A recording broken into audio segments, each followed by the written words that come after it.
क्या आपने कभी सितारों को देखते हुए यह सोचा है कि इन सब के पीछे कोई योजना या डिजाइन है? कोई ऐसा नक्शा जो समझा सके कि दूर की आकाश गंगाओं से लेकर आपके अपने विचारों और भावनाओं तक सब कुछ आपस में कैसे जुड़ा हुआ है? अगर मैं आपसे कहूं कि ऐसा नक्शा मौजूद है और इसे हजारों साल पहले बनाया गया था, तो क्या आप मानेंगे? आज हम सृष्टि के सबसे प्राचीन और रहस्यमय नक्शों में से एक काबालिस्टिक जीवन वृक्ष ट्री ऑफ लाइफ की यात्रा पर चलेंगे। ये महज एक पुराना प्रतीक नहीं है। ये वास्तविकता, दैवीय चेतना और यहां तक कि आपकी अपनी आत्मा की संरचना का एक विस्तृत खाका है। मैं आपसे वादा करता हूं, इस वीडियो के अंत तक आप न केवल ये जान जाएंगे कि यह कैसे काम करता है, बल्कि आप अपनी ही जिंदगी में उन छिपे हुए संबंधों को देखना शुरू कर देंगे जिनके बारे में आपने कभी सोचा भी नहीं था। वैसे, क्या आप मानते हैं कि ब्रह्मांड की कोई गुप्त संरचना है? हम शुरू करें उससे पहले कमेंट्स में हाँ या ना जरूर लिखें। मुझे आपकी राय जाननी है। तो अपनी बेल्ट कस लीजिए। हम ब्रह्मांड के इस दैवीय खाके में गोता लगाने जा रहे हैं। इससे पहले कि हम इस नक्शे को समझना शुरू करें, आइए शब्दों को परिभाषित करें। आखिर काबाला क्या है? आम धारणा के विपरीत यह न तो कोई धर्म है, न कोई जादू टोना और न ही कोई भविष्य बताने वाली विद्या। हालांकि इसके तत्व कई रहस्यमय परंपराओं में शामिल हो गए हैं। काबाला यहूदी धर्म के भीतर एक प्राचीन गूढ़ यानी गुप्त शिक्षा है। इसका नाम हिब्रू मूल से आया है, जिसका अर्थ है प्राप्त करना या स्वीकार करना। यानी यह वह ज्ञान है जो सबसे अमूल्य रत्न की तरह गुरु से शिष्य तक मौखिक रूप से पहुंचाया जाता रहा है। काबाला का उद्देश्य सिर्फ विश्वास करना नहीं, बल्कि समझना है।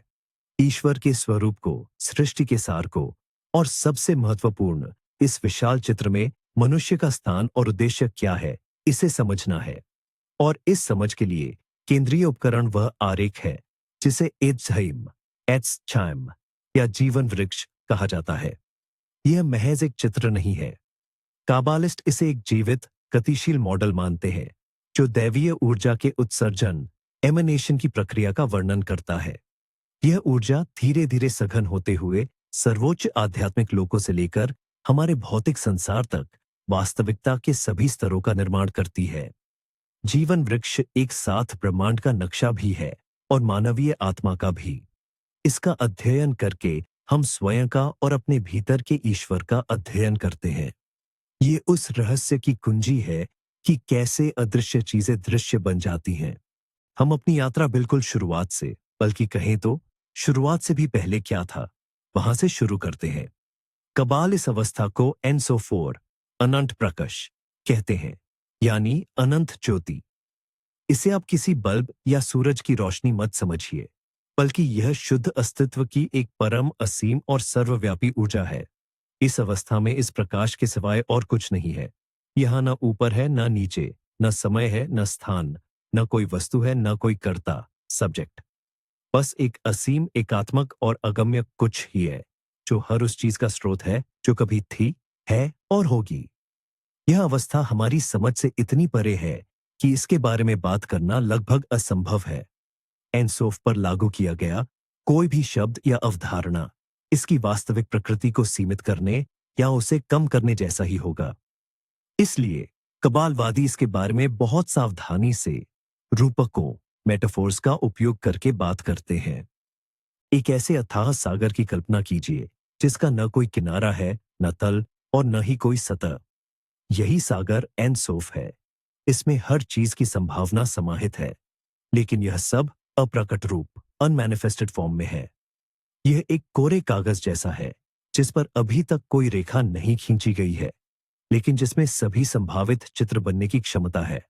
या फिर उस चुप्पी की तरह जिसके भीतर सभी संभावित ध्वनियाएं और धुनें छिपी हुई है। एनसोफ वह परम शून्य है जिससे अनंतता का जन्म होता है। यह कबाल की सबसे पहली और सबसे मूलभूत अवधारणा है।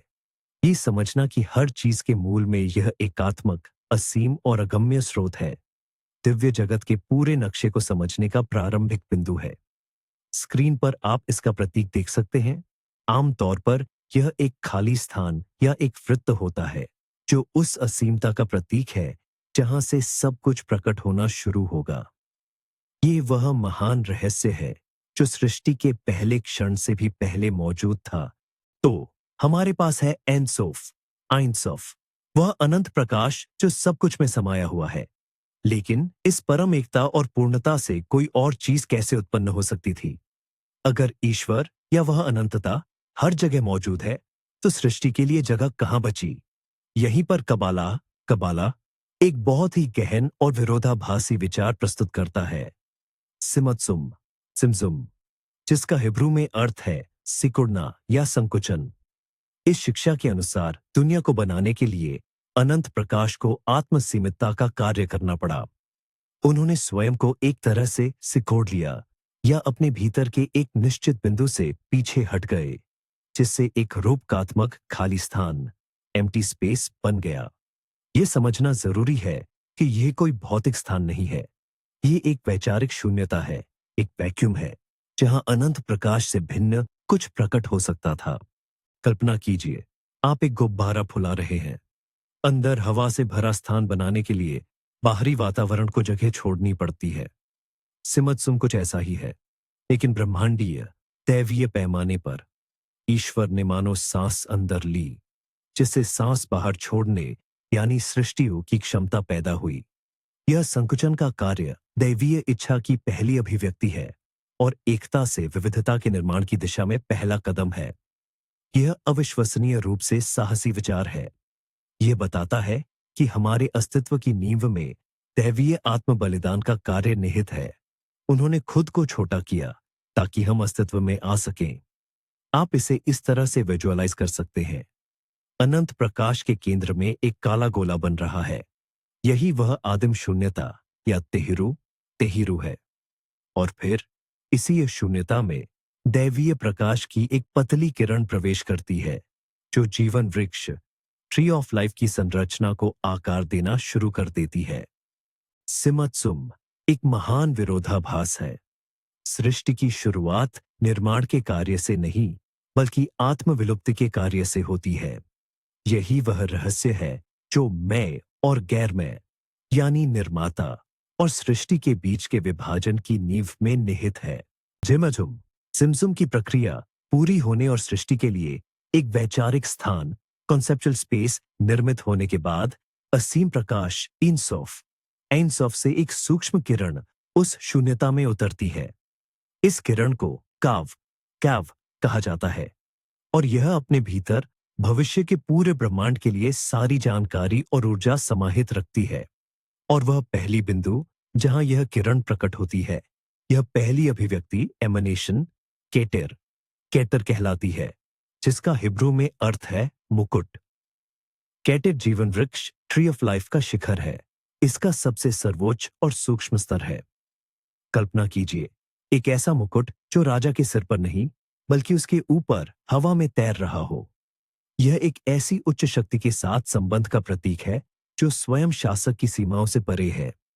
ठीक उसी तरह कैटेर हमारे प्रकट हुए संसार और अबूज इंसोफ, आइंसॉफ के बीच संपर्क का बिंदु है।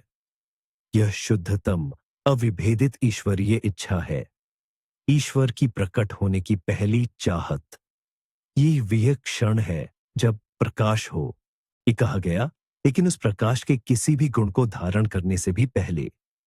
मानव मनोविज्ञान में कैटर हमारे स्व सेल्फ के सबसे गहरे स्तर से मेल खाता है। हमारी ईश्वरीय चिंगारी, वह जो अहंकार, ईगो और व्यक्तित्व की सीमाओं से परे है। यह हमारी सबसे शुद्ध क्षमता है, अनंतता से हमारा जुड़ाव है। कैटर इतना अमूर्त, एब्स्ट्रैक्ट और इतना उन्नत है कि इसे अक्सर कुछ नहीं या आयन कहा जाता है, क्योंकि हमारे भौतिक संसार के दृष्टिकोण से यह वास्तव में कुछ भी ठोस नहीं है। लेकिन यह कुछ नहीं केवल खालीपन नहीं है, बल्कि यह सभी संभावनाओं की पूर्णता है। जीवन वृक्ष पर कैटर को सबसे ऊपरी गोले, स्फीयर के रूप में दर्शाया गया है, जो चमकदार सफेद रोशनी से जगमगाता है। इसकी कल्पना एक चकाचौंध कर देने वाले प्रकाश बिंदु के रूप में करें, जहां से शेष संपूर्ण सृष्टि का उद्गम होता है। यह सभी शुरुआतों की शुरुआत है, वह बीज जिससे पूरा जीवन वृक्ष विकसित होगा।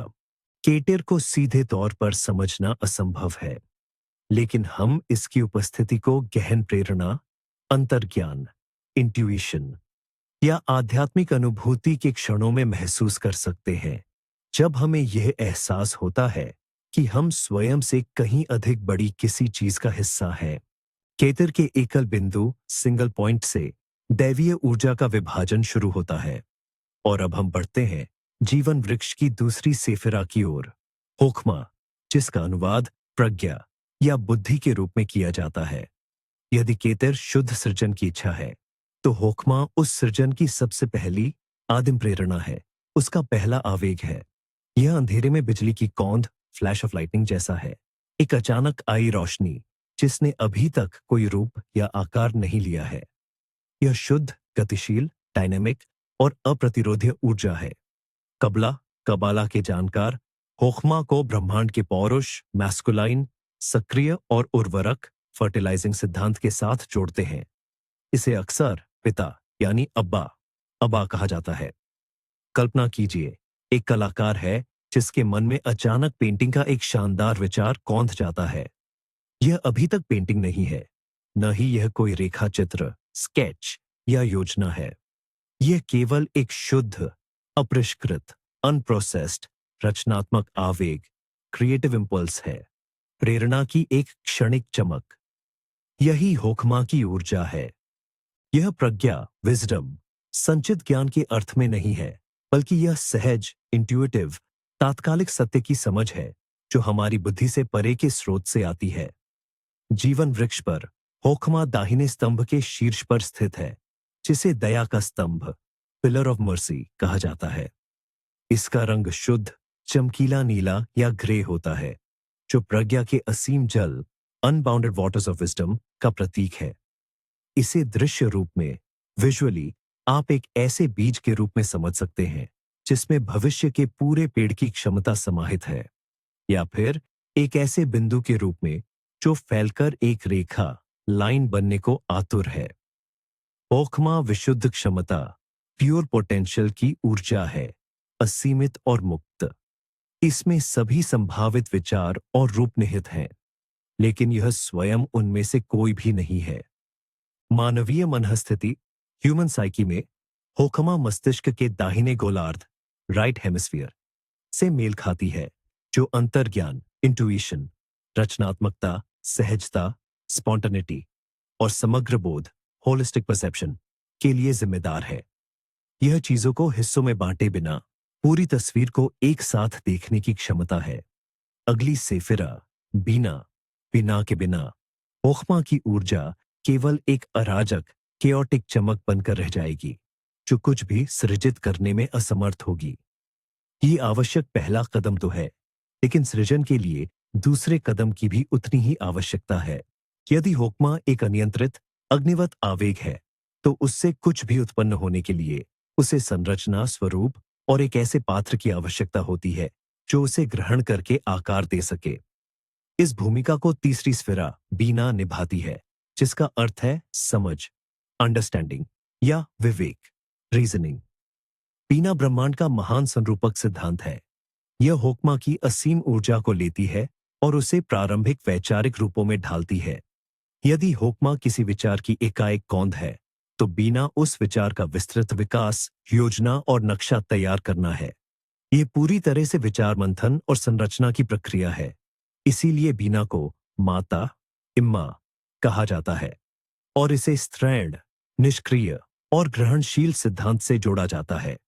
यह वह विशाल ब्रह्मांडीय गर्भ है जिसमें होखमा का निषेचनकारी बीज एक ठोस संकल्पना के रूप में विकसित होना शुरू करता है। जीवन वृक्ष पर बीना कठोरता के स्तंभ, पांयों स्तंभ के शीर्ष पर स्थित है। इसका रंग काला है, जो गहराई, रहस्य और उस अव्यक्त का रंग है जिससे स्वरूप उत्पन्न होता है। एक वास्तुकार की कल्पना कीजिए। होखमा उसकी अचानक प्रेरणा है, भविष्य की इमारत का सिर्फ एक दर्शन, जबकि बीना नक्शानवीसी मेज पर उसका काम है, जहां वह इस दर्शन को सटीक गणनाओं, ब्लूप्रिंट और योजनाओं में बदलता है। विचार को संरचना और तर्क देता है। बीना के बिना होकमा का रचनात्मक आवेग बस बिखर जाता। बीना इसे परिभाषा, सीमाएं और नियम प्रदान करती है। यहीं पर समय और स्थान की अवधारणा, कारण और परिणाम जन्म लेते हैं। मानव मानस में बीना मस्तिष्क के बाएं गोलार्ध के अनुरूप है, जो तर्क, विश्लेषण, तर्कसंगत सोच और वाणी के लिए जिम्मेदार है।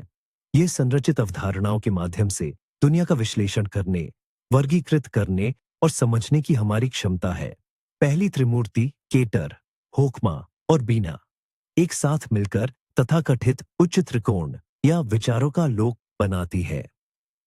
यह शुद्ध दैवीय बुद्धि का स्तर है, जहां सभी अस्तित्व के आदि रूप जन्म लेते हैं।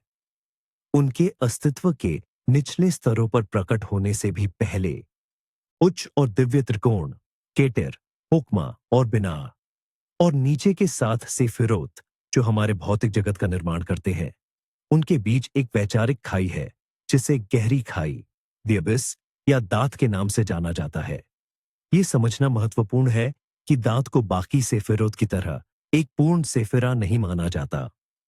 जीवन वृक्ष के कई आरेखों में इसके अद्वितीय स्वरूप को दर्शाने के लिए इसे हमेशा बिंदीदार रेखाओं, डॉट्स से चित्रित किया जाता है। दांत का अनुवाद है ज्ञान, नॉलेज, लेकिन यह केवल बौद्धिक या किताबी ज्ञान नहीं है। यह वह ज्ञान है जो सीधे अनुभव से, एकता से उत्पन्न होता है। दांत वह केंद्र बिंदु है जहां उच्च त्रिमूर्ति के अमूर्त विचार अनुभवी और एकीकृत किए जाते हैं, ताकि वे बाद में वास्तविकता में प्रकट हो सके। यह विचारों के संसार और भौतिक रूपों के संसार के बीच का सेतु है। बी, कल्पना कीजिए, आपने तैराकी पर एक किताब पढ़ी है। यह बिना स्तर का वैचारिक ज्ञान है, लेकिन जब आप पानी में कूदते हैं और वास्तव में तैरना शुरू करते हैं, तब आप दांत प्राप्त करते हैं। यह सिद्धांत और अभ्यास के विलय से जन्मा अनुभवजन्य ज्ञान है। दांत, होकमा, बुद्धि और बिनाह, समझ के सामंजस्यपूर्ण मिलन का परिणाम है। जब पुरुष और स्त्री सिद्धांत एकजुट होते हैं, तो उनका बच्चा यानी ज्ञान जन्म लेता है। इस गहरी खाई को पार करना मानव के आध्यात्मिक मार्ग का एक महत्वपूर्ण मोड़ है। इसका अर्थ है अपने अहंकार, ईगो और पुरानी अवधारणाओं के प्रति लगाव को छोड़ना तथा चेतना के नए स्तर पर जाने के लिए अज्ञात का सामना करने को तैयार रहना। यह खाई हमारे सामान्य मैं को हमारे उच्च आध्यात्मिक मैं से अलग करती है। कई रहस्यवादी इस अनुभव को आत्मा की अंधेरी रात बताते हैं। यह भ्रम और पुराने लक्ष्यों के खोने का वह द्वार है जो सच्चे ज्ञान की प्राप्ति के लिए आवश्यक है। दृश्य रूप से दांत को एक सुरंग या कीप, फनल के रूप में देखा जा सकता है, जो जीवन वृक्ष के ऊपरी और निचले हिस्सों को जोड़ती है। यह वह परिवर्तन बिंदु है जहां दिव्य संकल्प वास्तविकता बनने की तैयारी करता है। दांत के बिना जीवन वृक्ष दो हिस्सों में बंटा रहता और दिव्य ऊर्जा दुनिया को रचने के लिए नीचे की ओर प्रवाहित नहीं हो पाती। गहरे महाशून्य एबिस को पार करने के बाद हम भावनाओं और नैतिक मूल्यों के जगत में कदम रखते हैं। यहाँ हम जिस पहली सेफिरास से मिलते हैं, वह है खेसेद एक चेसड, जिसका शाब्दिक अर्थ है दया, मर्सी, प्रेम, लव या उदारता, जेनरोसिटी। खेसेद दाएं स्तंभ, राइट पिलर, पर होचमा के नीचे स्थित है और यह एक अधिक ठोस स्तर पर होकमा का सीधा विस्तार है। अगर होकमा असीम संभावना, अनलिमिटेड पोटेंशियल है, तो खेसेद देने और विस्तार करने की असीम इच्छा है। यह शुद्ध, बिना शर्त वाला प्रेम है, सीमाहीन दानशीलता है, विकास और समृद्धि की तीव्र चाह है। कल्पना कीजिए उस सूरज की जो बिना किसी भेदभाव के, चाहे वह पुण्यात्मा हो या पापी, सबको अपनी रोशनी देता है और बदले में कुछ नहीं मांगता। यही केसेद का मूल सिद्धांत है। पुराणों में इस सेफिरा को अक्सर एक दयालु और उदार राजा या परमपिता परमेश्वर के आधार रूप आर्केटाइप से जोड़ा जाता है, जैसे कि जुपिटर या जूस, जो ज्ञान और कृपा के साथ शासन करते हैं। खेसेद साम्राज्यों का निर्माता, कानून बनाने वाला और संरक्षक है। यह वह ऊर्जा है जो संरचनाएं बनाती है, मगर सीमित करने के लिए नहीं, बल्कि समृद्धि लाने के लिए। खेसेद का रंग नीला है, जो शांति, गहराई और स्थिरता का रंग है। दृश्यात्मक रूप से इसकी कल्पना एक ऐसे अक्षय स्रोत, इनएग्जॉस्टिबल सोर्स के रूप में की जा सकती है जहां से जीवनदायिनी जल निरंतर बहता रहता है। मानव मनोविज्ञान में खेसेद हमारी करुणा, भलाई, क्षमा और परोपकार, एल्ट्रुइज्म की क्षमता के रूप में प्रकट होता है। यह दूसरों की मदद करने, अपने पास जो है वह बांटने और आसपास के लोगों की सफलता पर खुश होने की इच्छा है। शौसव, लेकिन किसी भी शक्ति की तरह खेसेद भी, जब इसका संतुलन करने वाला सिद्धांत मौजूद न हो, अपने शुद्ध रूप में विनाशकारी हो सकता है। अनियंत्रित विस्तार और बिना सोचे समझे की गई उदारता अफरा तफरी, कमजोरियों को बढ़ावा देने और गैर जिम्मेदारी को जन्म दे सकती है। कल्पना कीजिए उस माता पिता की जो बच्चे पर तोहफों की बरसात कर देता है और कभी किसी चीज के लिए मना नहीं करता। इसके नतीजे नकारात्मक ही होंगे। इसलिए ब्रह्मांड में सामंजस्य बनाए रखने के लिए खेसेत को अपनी विपरीत ऊर्जा की आवश्यकता होती है, जिससे हम अगले सैफिरा में मिलेंगे। खेसेत के ठीक विपरीत कठोरता के वाम बाएं स्तंभ पर उसकी परम आवश्यक विरोधी शक्ति पांचवीं स्फिरा गेबूरा है। गेबूरा का अर्थ है कठोरता, सख्ती, बल, शक्ति या निर्णय, न्याय। जहां खेसेत विस्तार की शक्ति है, वहीं गेबूरा संकुचन, सीमा निर्धारण और भेद करने की शक्ति है। यदि खेसेत एक बिना शर्त हाँ है, तो गेबूरा वह अनिवार्य नहीं है। यह ऊर्जा इसलिए आवश्यक है ताकि खेसेत से बहने वाली असीम कृपाधारा को एक निश्चित रूप और संरचना प्रदान की जा सके। इसकी कल्पना एक माली, गार्डनर के रूप में कीजिए। खेसेत पौधों का वह अनियंत्रित विकास है जो हर जगह फैल जाना चाहता है। गेबूरा उस माली के हाथ में रखी वह छंटाई करने वाली कैंची है जो सभी अनावश्यक, कमजोर और बीमार हिस्सों को काट देती है। ऐसा इसलिए किया जाता है ताकि स्वस्थ शाखाओं को पोषण और बल मिले, जिससे एक अच्छी फसल सुनिश्चित हो सके। श्रेष्ठन नी केबुरा के अभाव में खेसेत की कृपा एकदम घोटने वाले अव्यवस्था, अराजकता में बदल जाएगी। केबुरा न्याय का सिद्धांत है, लेकिन इसका अर्थ दंड, सजा देना नहीं है, बल्कि यह वस्तुनिष्ठ, ऑब्जेक्टिव मूल्यांकन और सीमाएं निर्धारित करने का सिद्धांत है। यह वह शक्ति है जो स्पष्ट रूप से कहती है, यह सही है और यह गलत है, यह अच्छा है और यह बुरा। यह स्पष्टता और व्यवस्था स्थापित करती है। पौराणिक कथाओं में केबुरा को मंगल, मार्स या एरिस, एरिस जैसे योद्धा देवता के मूल आर्किटाइप के साथ जोड़ा जाता है। यह अनुशासन, दृढ़ इच्छा शक्ति, साहस और उन सभी चीजों को तोड़ने या नष्ट करने की ऊर्जा है जो पुरानी हो चुकी है और विकास में बाधा डालती है। केबुरा का रंग लाल है, जो अग्नि, शक्ति और क्रियाशीलता का प्रतीक है। पेशो मानव मनोविज्ञान में केबुरा हमारी आत्म अनुशासन की क्षमता, आलोचनात्मक सोच, नहीं कहने की हिम्मत और अपनी सीमाओं की रक्षा करने की योग्यता के रूप में प्रकट होती है।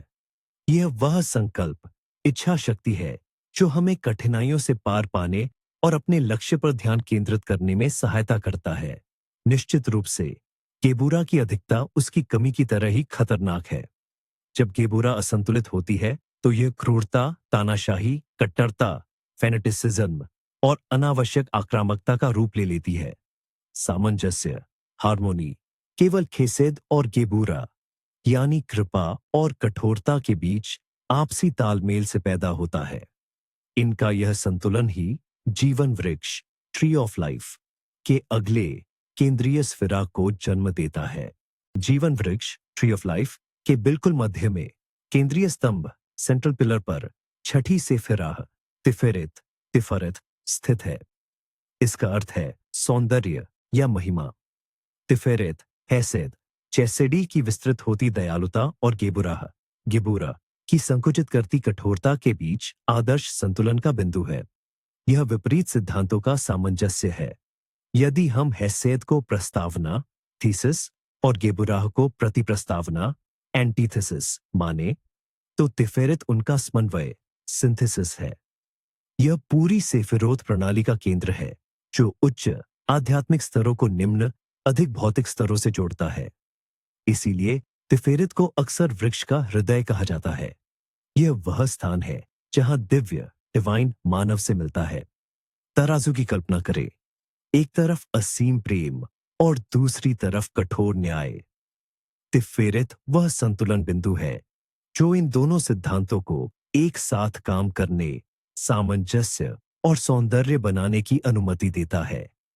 पौराणिक कथाओं में तिफेरित का संबंध यीशु क्राइस्ट, ओसिरिस ओसाइरिस या डायोनिसस जैसे मरने और पुनर्जीवित होने वाले देवता के पुरातात्विक स्वरूप आर्केटाइप से है। यह उच्च चेतना प्राप्त करने के लिए अहंकार के बलिदान, परिवर्तन और आध्यात्मिक पुनर्जन्म का प्रतीक है। यह दिव्य बालक का भी पुरातात्विक स्वरूप है जो स्वर्गीय पिता चोखमा चौकमा और लौकिक माता बीना बिना के बीच मध्यस्थ का काम करता है। तिफेरित का रंग पीला या सुनहरा गोल्डन है जो सूर्य चमक और ज्ञानोदय एनलाइटनमेंट का रंग है। कल्पना करें, यह वह केंद्र है जहां से प्रकाश की किरणें अन्य सभी सेफिरोत की ओर फैलती हैं। मानव मनोविज्ञान में तिफेरित हमारे सच्चे स्व, ट्रू सेल्फ या उच्चतर आत्मन, हायर सेल्फ के अनुरूप है। यह हमारे व्यक्तित्व का केंद्र है, जागरूकता का वह बिंदु जहां हम अपनी इच्छाओं और कर्तव्यों, भावनाओं और तर्क के बीच संतुलन स्थापित कर सकते हैं। शोलोस आध्यात्मिक मार्ग पर तिफेरित के स्तर तक पहुंचना, पूर्णता, आत्म जागरूकता और सच्चे, बलिदानी तथा सामंजस्यपूर्ण प्रेम की क्षमता प्राप्त करना है। यह वह अवस्था है जब कोई व्यक्ति स्वार्थी प्रेरणाओं से नहीं, बल्कि अपने गहरे केंद्र से पूरे ब्रह्मांड के साथ सामंजस्य बिठाकर कार्य करता है। जीवन वृक्ष में और नीचे उतरते हुए हम अगले त्रिकोण की ओर बढ़ते हैं। यह त्रिकोण हमारे व्यक्तित्व और हमारे अस्तित्व के अधिक विशिष्ट पहलुओं को नियंत्रित करता है।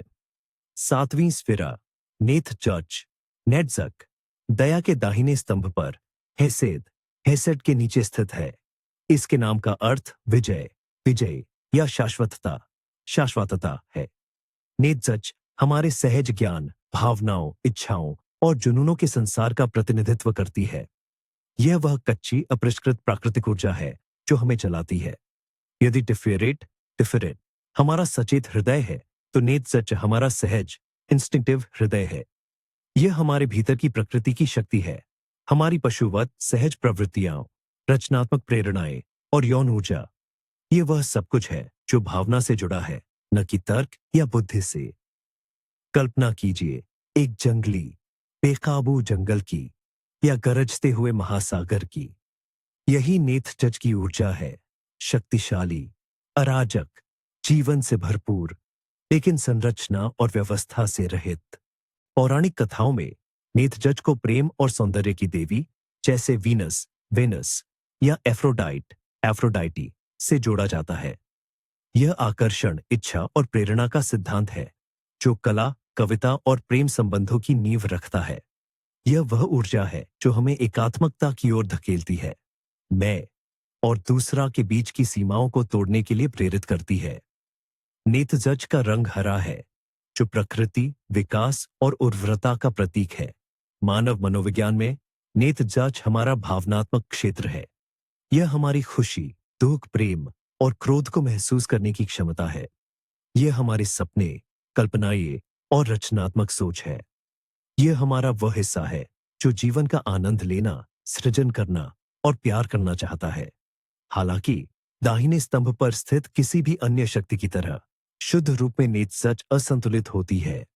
अनियंत्रित भावनाएं और इच्छाएं हमें आत्मभोग, भ्रम, आत्मधोखे और क्षणिक सुखों के पीछे भागने की ओर ले जा सकती हैं। तर्क के बिना भावनाएं अंधी होती हैं। इसलिए व्यक्तित्व के सामंजस्यपूर्ण कार्य के लिए नेत्जच को अपने विपरीत की आवश्यकता है, उस स्फिरा की जो भावनाओं की दुनिया में व्यवस्था और संरचना लाती है। भावनात्मक और सहज नेत्जच के विपरीत ध्रुव पर कठोरता, सिवेरिटी के वाम स्तंभ पर 8वीं सफीरा चोट विराजमान है। इसके नाम का अर्थ है महिमा, वैभव या प्रतिध्वनि। यदि नेत्जच भावनाओं की दुनिया है, तो होद बुद्धि, विवेक और तर्क का संसार है। यह हमारी वह क्षमता है जिससे हम चीजों का विश्लेषण करते हैं, उन्हें वर्गीकृत करते हैं, सिद्धांत बनाते हैं और भाषा व प्रतीकों के माध्यम से संवाद करते हैं। होद नेत्साक की भावनाओं की कच्ची ऊर्जा लेता है और उसे एक रूप देता है, शब्दों और अवधारणाओं में ढालता है। प्रयोगशाला में उस वैज्ञानिक की कल्पना कीजिए जो डेटा को व्यवस्थित करता है, परिकल्पनाएं स्थापित करता है और सटीक सूत्रों की सहायता से अपनी खोजों का वर्णन करता है। यही होद की ऊर्जा है।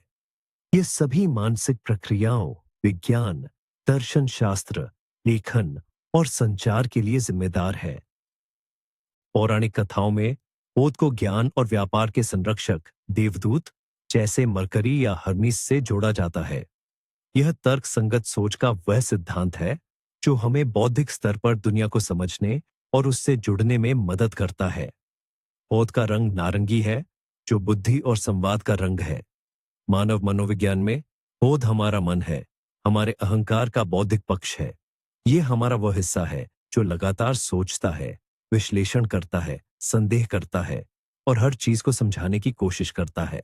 यह सीखने, योजना बनाने और रणनीतिक रूप से सोचने की हमारी क्षमता है। नेत्साक और होद विरोधों की एक जोड़ी बनाते हैं, हृदय और मस्तिष्क, भावना और विचार। आदर्श रूप से उन्हें सामंजस्य में काम करना चाहिए। बुद्धि को भावनाओं को दिशा देनी चाहिए और संरचित करना चाहिए, जबकि भावनाओं को बुद्धि को जीवंत करना चाहिए और प्रेरित करना चाहिए। हालांकि यदि होद हावी हो जाता है तो व्यक्ति अत्यधिक तर्कसंगत, रूखा, निंदक बन जाता है और अपनी भावनाओं तथा अंतर्ज्ञान से कट जाता है। वह अपनी ही थ्योरीज में उलझ सकता है और वास्तविकता से संपर्क खो सकता है। यह शुद्ध बौद्धिकता का जाल है। एक पूर्ण जीवन के लिए नेत्साक और होद के बीच संतुलन आवश्यक है, जो अगली 9वीं सिफिरा में प्राप्त होता है। टिफेरेट के ठीक नीचे संतुलन के केंद्रीय स्तंभ पर 9वीं स्फिरा यसोद स्थित है, जिसे आधार या नींव कहा जाता है। यसोद एक अत्यंत महत्वपूर्ण केंद्र है। यह पिछली 8 स्फिराओं की ऊर्जाओं को एकत्रित और संश्लेषित करता है और उनसे एक एकीकृत सांचा या सूक्ष्म तल, एस्ट्रल प्लेन बनाता है, जो अंततः भौतिक जगत में प्रकट होता है। यह शोध हमारे अवचेतन, कल्पना, सपनों और सहज ज्ञान की दुनिया है। यह हमारी सभी यादों, आदतों और स्वचालित प्रतिक्रियाओं का भंडार है। यदि हम जीवन वृक्ष को सृजन की प्रक्रिया के रूप में देखें, तो ये शोध वह अंतिम ब्लूप्रिंट या योजना है जिसके आधार पर भौतिक घर, मलकूत का निर्माण किया जाएगा। यह हमारी दुनिया का एक प्रकार का ईथर संबंधी प्रतिरूप, इथेरिक डबल है। भौतिक वास्तविकता में मौजूद हर चीज सबसे पहले यसोद के स्तर पर एक छवि या विचार के रूप में प्रकट होती है। एक फिल्म प्रोजेक्टर की कार्य प्रणाली की कल्पना करें। छवियों वाली फिल्म यसोद है और वह स्क्रीन जिस पर वे छवियां दिखाई देती हैं, वह मलकूत है। यसोद हमारे व्यक्तित्व का आधार है, वह छिपा हुआ ढांचा जिस पर हमारा सचेतन मैं निर्मित होता है। पौराणिक कथाओं में यसोद को चंद्रमा से जोड़ा जाता है, जो सूर्य, टिफेरेट के प्रकाश को दर्शाता है और ज्वार भाटा, चक्रों तथा अवचेतन लय को नियंत्रित करता है। यसोद का रंग बैंगनी या हल्का जामुनी है। यह अंतर्ज्ञान और रहस्यों का रंग है। मानव मनोविज्ञान में यसोद हमारा अचेतन मन है। यहीं पर हमारी उलझने, दबी हुई इच्छाएं, मूल प्ररूप, आर्किटाइप्स और सहज प्रवृत्तियां निवास करती हैं। यसोद पर काम करने का मतलब है सपनों, ध्यान और सक्रिय कल्पना पर काम करना। यह हमारे व्यवहार के गुप्त उद्देश्यों को समझने की कुंजी है। यह यसोद के स्तर पर ही हमारा अहम और हमारा मुखौटा बनता है, जिसे हम दुनिया के सामने पेश करते हैं। इसीलिए यसोद को भ्रमों का क्षेत्र भी कहा जाता है, क्योंकि यहां हम जो छवियां बनाते हैं, उन्हें अक्सर हम वास्तविकता मान लेते हैं। यसोद को शुद्ध करना, यानी अपने अवचेतन कार्यक्रमों के प्रति जागरूक होना, आध्यात्मिक पूर्णता की दिशा में सबसे महत्वपूर्ण कदम है। इससे पहले कि हम अंतिम स्फिरा में प्रवेश कर सके, और इसी के साथ हम पहुंच गए हैं जीवन वृक्ष के आधार तक, 10वें और अंतिम सेफिरा, मलखुत, जिसका अर्थ है राज्य, द किंगडम। मलखुत हमारा भौतिक यानी भौतिकवादी संसार है। यह वो दुनिया है जिसे हम अपनी 5 इंद्रियों से महसूस करते हैं। यह हमारे पैरों के नीचे की जमीन है, हमारा शरीर है, वो शहर है जहां हम रहते हैं, और संपूर्ण दृश्यमान ब्रह्मांड है। मलखुत दैवीय प्रकाश के उत्सर्जन एमिनेशन प्रक्रिया का अंतिम बिंदु है। यहाँ 9 पिछली अवस्थाओं से गुजरने वाली ऊर्जा अधिकतम रूप से सघन और क्रिस्टलीकृत हो जाती है और पदार्थ मैटर बन जाती है। मलखुत का अपना कोई प्रकाश नहीं होता। यह चंद्रमा की तरह केवल सभी उच्च सेफिरोत के प्रकाश को ग्रहण करती है और प्रतिबिंबित करती है। इसलिए इसे दुल्हन, ब्राइड या महारानी, क्वीन भी कहा जाता है, जो राजा की ऊर्जा, जिसका प्रतिनिधित्व शेष वृक्ष करता है, को स्वीकार करती है। कल्पना कीजिए कि दैवीय प्रकाश एक ऐसा जल है जो ऊपर से नीचे बह रहा है। केतर उसका स्रोत है। सेफिरोत वो पात्र है जिनसे गुजरकर जल अलग अलग रंगों में रंग जाता है। और मलखुत पहाड़ की तलहटी में स्थित वह झील है जहां यह सारा जल एकत्र होता है और जहां पूरा पहाड़ उसमें प्रतिबिंबित होता है। मलखुत संपूर्ण सृष्टि का परिणाम है, लेकिन यह केवल एक निष्क्रिय परिणाम नहीं है। यह वापसी के मार्ग, आत्मा के अपने स्रोत तक आरोहण, असेंट के मार्ग का प्रारंभिक बिंदु भी है। चेतना और आध्यात्मिक विकास का महान कार्य इसी भौतिक संसार में होता है। मलखुत में हमारा उद्देश्य पदार्थ से दूर भागना नहीं है, बल्कि उसे पवित्र करना और अपने रोजमर्रा के कामों में दैवीय प्रकाश को प्रकट करना है।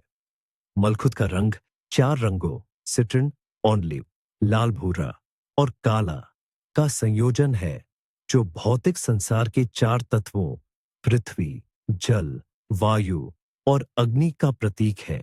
मानव शरीर में मलखुत हमारे पैरों से संबंधित है, जो धरती से हमारा जुड़ाव दर्शाते हैं।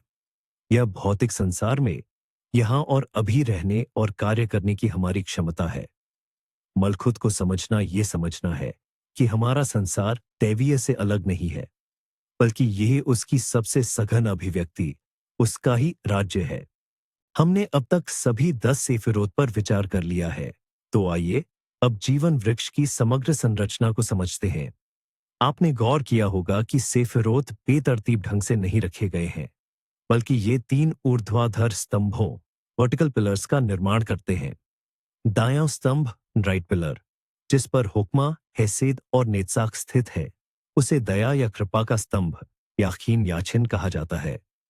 यह स्तंभ मर्दाना, सक्रिय, विस्तारवादी और देने वाले सिद्धांत का प्रतिनिधित्व करता है। यह शुद्ध, बेलगाम ऊर्जा, शक्ति और प्रचुरता का प्रतीक है। यदि ब्रह्मांड में केवल यही स्तंभ मौजूद होता, तो यह अनंत और निराकार विस्तार में फट जाता। यह बिना किसी नियंत्रण की ऊर्जा होती, बिना सीमाओं का प्रेम होता, जो अंततः दम घोंटने वाला और विनाशकारी बन जाता। ऐसी नदी की कल्पना कीजिए जिसके किनारे न हो और वह चारों ओर सब कुछ जलमग्न कर दे। यह दाएं स्तंभ की चरम अभिव्यक्ति में उसकी शक्ति है। मनोवैज्ञानिक स्तर पर यह स्तंभ हमारी अंतर्ज्ञान, इंट्यूइशन, भावनाओं, रचनात्मकता, उदारता और आशावाद से जुड़ा है। जिन लोगों में इस स्तंभ की ऊर्जा तीव्र होती है, वे आमतौर पर खुले विचारों वाले, मिलनसार, नए विचारों और उत्साह से भरे होते हैं।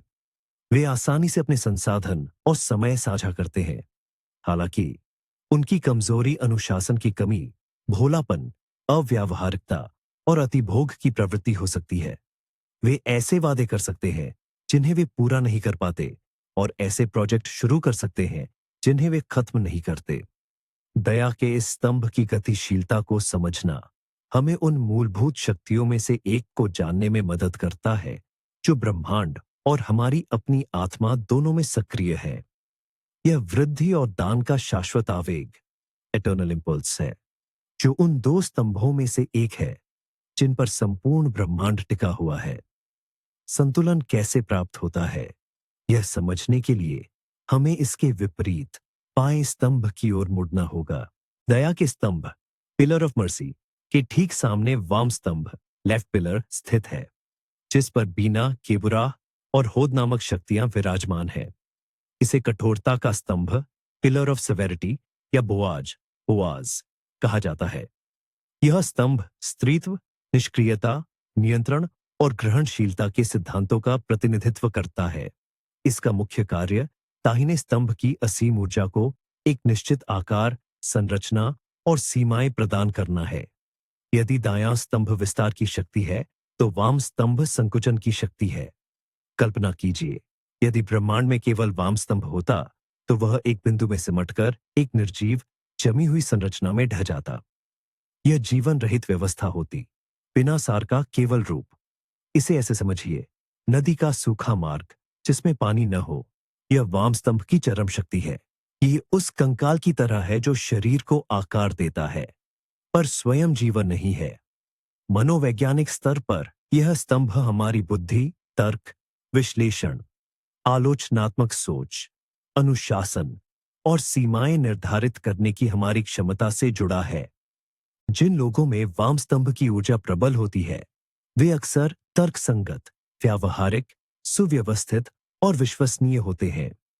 वे उत्कृष्ट विश्लेषक और रणनीतिकार होते हैं, जो हर प्रणाली में बारीकियां देखकर खामियां ढूंढ निकालने में सक्षम होते हैं। वे व्यवस्था और न्याय को महत्व देते हैं, हालांकि उनकी कमजोरी अत्यधिक आलोचनात्मकता, निराशावाद, भावनात्मक दूरी और कठोरता हो सकती है। वे बदलाव से डर सकते हैं और सहजता तथा सहानुभूति दिखाने में अक्षम हो सकते हैं। वे नियमों को देखते हैं, लेकिन उन नियमों के पीछे के इंसान को नजरअंदाज कर सकते हैं। कठोरता का स्तंभ वह अनिवार्य शक्ति है जो अराजकता को रोकती है और व्यवस्था का निर्माण करती है। यह हमें जिम्मेदारी, अनुशासन और परिणामों के महत्व को सिखाता है। दया और कठोरता, इन दोनों स्तंभों यानी देने और सीमाएं तय करने के बीच के संतुलन से ही एक सामंजस्यपूर्ण और विकसित होती हुई वास्तविकता का जन्म होता है। इन दोनों का शाश्वत नृत्य ही जीवन की संपूर्ण विविधता का सृजन करता है। दया के स्तंभ और कठोरता के स्तंभ, इन दो चरम सीमाओं के बीच केंद्रीय या मध्य स्तंभ स्थित है। इस पर 4 सेफिरोट स्थित है। शीर्ष पर केटर, केंद्र में टिफेरेट, आधार में येसोद और सबसे नीचे मालकुत। इस स्तंभ को संतुलन या चेतना का स्तंभ कहा जाता है। इसका कार्य दाएं और बाएं स्तंभों की विपरीत ऊर्जाओं को संश्लेषित और सामंजस्यपूर्ण बनाना है। यह संतुलन का मार्ग है, सुनहरा मध्यम मार्ग। यदि दायां स्तंभ हाँ है और बायां स्तंभ नहीं, तो केंद्रीय स्तंभ हाँ, लेकिन यह नहीं। यदि है, यह सचेत चुनाव का मार्ग है, न कि वृत्ति या हठधर्मिता का अंधा अनुसरण। कल्पना कीजिए एक रस्सी पर चलने वाले व्यक्ति की। वह रस्सी पर बने रहने के लिए अपना वजन लगातार कभी दाईं ओर तो कभी बाईं ओर स्थानांतरित करता रहता है। यह रस्सी ही मध्य स्तंभ है। इस स्तंभ पर चलना आध्यात्मिक आरोहण का मार्ग है, जिसे कबला में तीर का मार्ग कहा जाता है।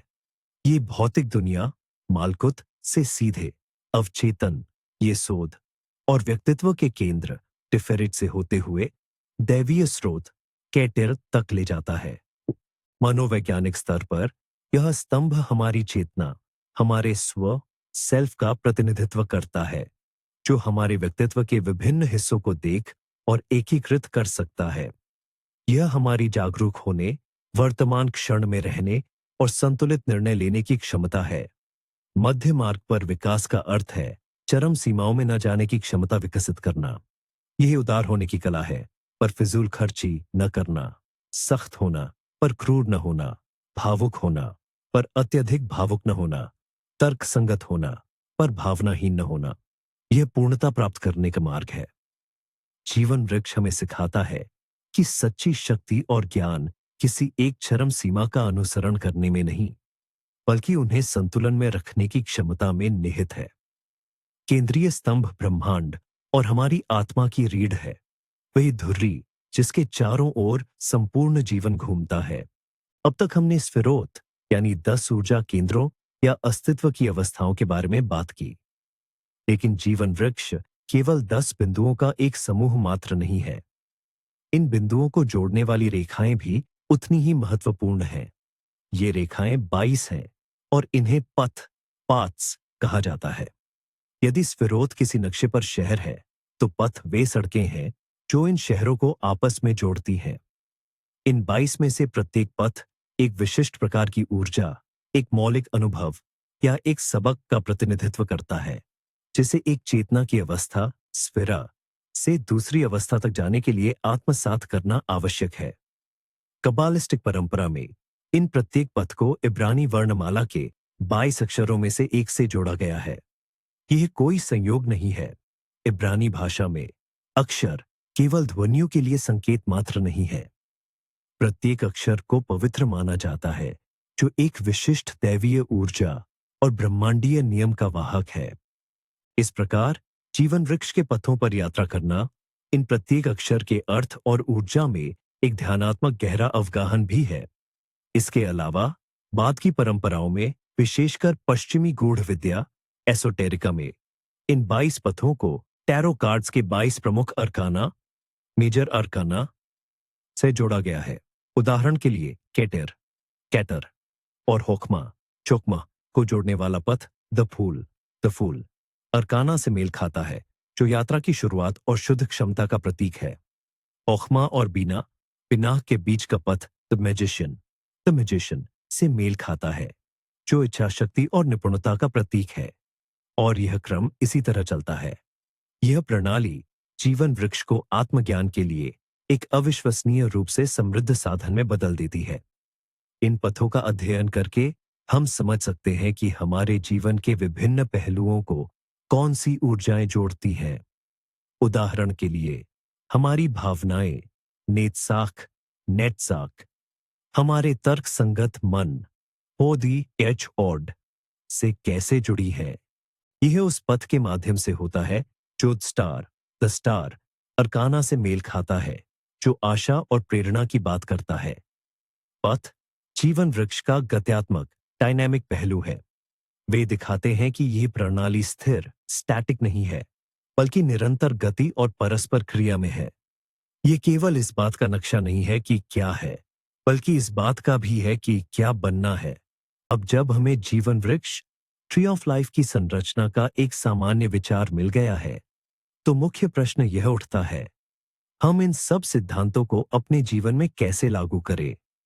कब्बाला कहता है कि मनुष्य को ईश्वर के स्वरूप में बनाया गया है। इसका मतलब है कि जीवन वृक्ष केवल ब्रह्मांड का ही नहीं, बल्कि हमारी अपनी आंतरिक चेतना और आध्यात्मिक संरचना का भी एक मानचित्र है। हम में से हर कोई एक लघु ब्रह्मांड माइक्रोकॉस्म है, जो विशाल ब्रह्मांड मैक्रोकॉस्म को दर्शाता है। आइए देखते हैं कि यह कैसे काम करता है। केटरी हमारी दिव्य चिंगारी है, हमारा परमेश्वर हायर सेल्फ, जो हमें एकत्व एकेश्वर से जोड़ता है। होकमा और होडबिनाह हमारे मस्तिष्क के दो गोलार्धों हेमिस्फेयर की तरह है, रचनात्मक सहज दायां गोलार्ध और तार्किक विश्लेषणात्मक बायां गोलार्ध हैसिद। प्रेम, करुणा और उदारता की हमारी क्षमता है। किबुरा हमारी इच्छा शक्ति, अनुशासन और नहीं कहने की क्षमता को दर्शाता है। तिफेरिट हमारे व्यक्तित्व का केंद्र है, हमारे अहंकार ईगो का स्वस्थ और संतुलित स्वरूप, हमारा हृदय। नेतजा हमारी भावनाएं, सहज प्रवृत्तियां, इंस्टिंक्ट्स और इच्छाएं हैं। ओदन हमारी बुद्धि, संचार क्षमता और तार्किक सोच है। यसूद हमारा अवचेतन मन, सबकॉन्शियस, सपनों की दुनिया, यादें और हमारी आदतें हैं। और अंत में मलकुता हमारा भौतिक शरीर और भौतिक दुनिया के साथ हमारा तालमेल है। इस मानचित्र का उपयोग करके हम अपने जीवन का निदान डायग्नोसिस कर सकते हैं। उदाहरण के लिए, यदि आपको आत्म अनुशासन में समस्या आती है और आप काम को अंत तक नहीं पहुंचा पाते, तो हो सकता है कि आप में ये बुरापी की ऊर्जा की कमी हो। यदि आप लगातार कल्पनाओं में खोए रहते हैं और आपको अपने विचारों को वास्तविकता में उतारने में कठिनाई होती है, तो शायद आपको मलकुतों से अपनी पकड़ मजबूत करनी होगी, यानी जमीन से जुड़ना होगा। यदि आप अनियंत्रित भावनाओं से परेशान हैं, तो आपको नेतजा और होदस के बीच संतुलन पर ध्यान देना चाहिए। जीवन वृक्ष आत्मविश्लेषण और लक्षित आध्यात्मिक विकास के लिए एक शक्तिशाली उपकरण बन जाता है। विशिष्ट सेफिरोट पर ध्यान केंद्रित करके हम अपने भीतर उनसे संबंधित गुणों को सक्रिय और संतुलित कर सकते हैं।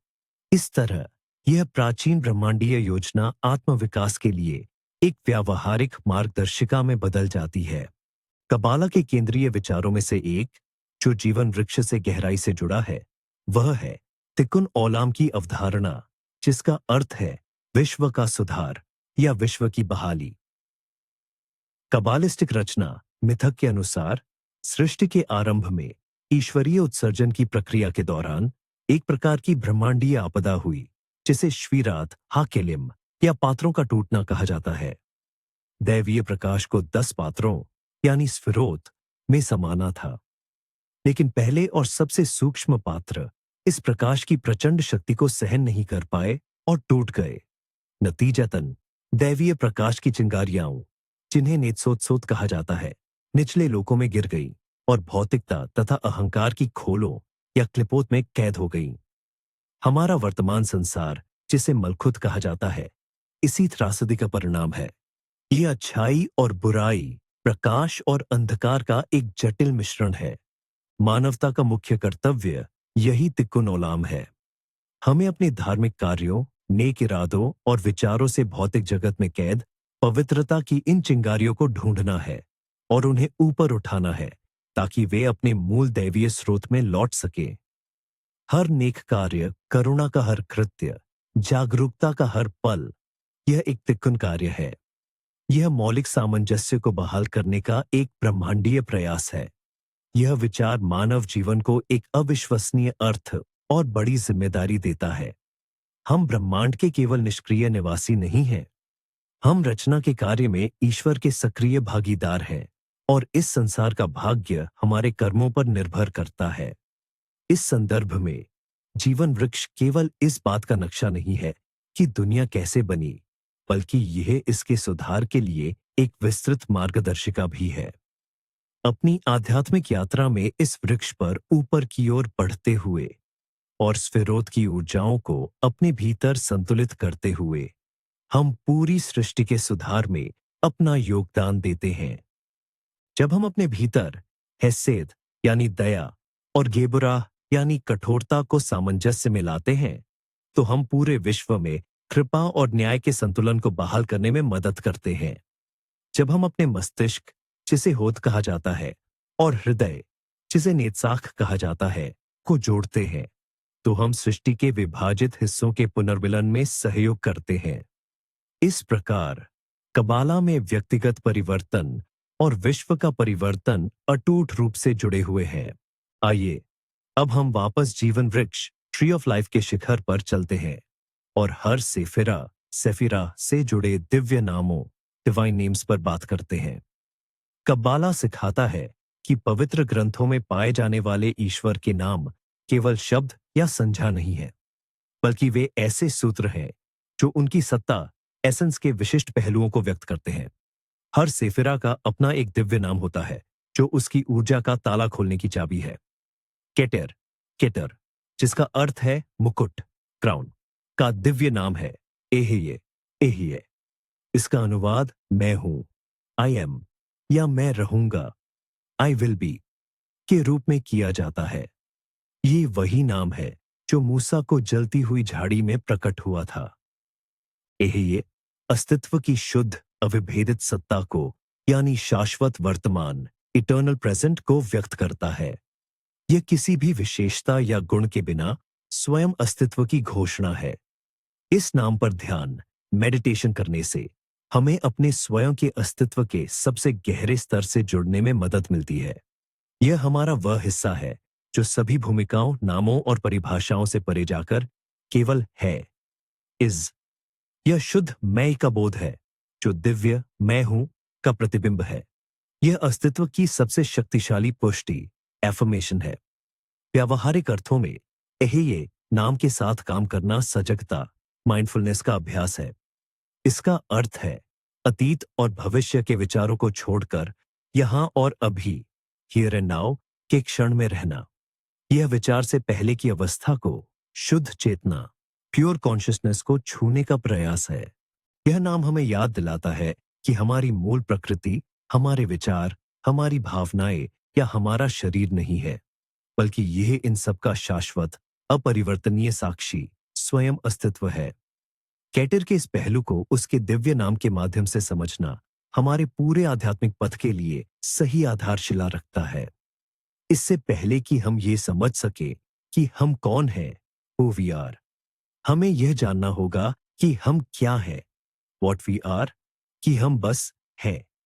ये वह शुरुआती बिंदु है जहां से हमारे अनुभव की बाकी सभी विविधताएं सामने आती हैं। दूसरी सेफिरा, जिसका नाम होक्मा या प्रज्ञा है, उसके लिए दिव्य नाम या यह नाम बहुत छोटा लेकिन अत्यंत शक्तिशाली है। इसे ईश्वर के नाम का पुल्लिंग रूप माना जाता है और यह शुद्ध, गतिशील, रचनात्मक ऊर्जा या प्रेरणा का प्रतिनिधित्व करता है। या वह दैवीय बीज है, वह आदिम बिंदु जिससे संपूर्ण ब्रह्मांड खुलता या प्रकट होता है। यह महाविस्फोट, बिग बैंग, के पीछे की शक्ति है। यह वह प्रतिभा की चमक है जो किसी वैज्ञानिक या कलाकार को अचानक मिलती है। यदि ये केटर एक स्थिर मैं हूं की अवस्था है, तो या होक्मा उस अवस्था से पहला गतिमान कदम है, बाहरी दुनिया की ओर निर्देशित इच्छा शक्ति की पहली अभिव्यक्ति। यह शुद्ध क्षमता की वह ऊर्जा है जिसने अभी तक कोई रूप या आकार नहीं लिया है। कल्पना कीजिए एक दबी हुई स्प्रिंग की जो भयंकर शक्ति के साथ खुलने को तैयार है। यही संभावित ऊर्जा याह कहलाती है। पवित्र ग्रंथों में यह नाम अक्सर हल्लेलुयाह शब्द में पाया जाता है, जिसका अर्थ है याह की स्तुति करो। यह ईश्वर के सबसे पहले आदिम रचनात्मक आवेग की प्रशंसा करने का आह्वान है।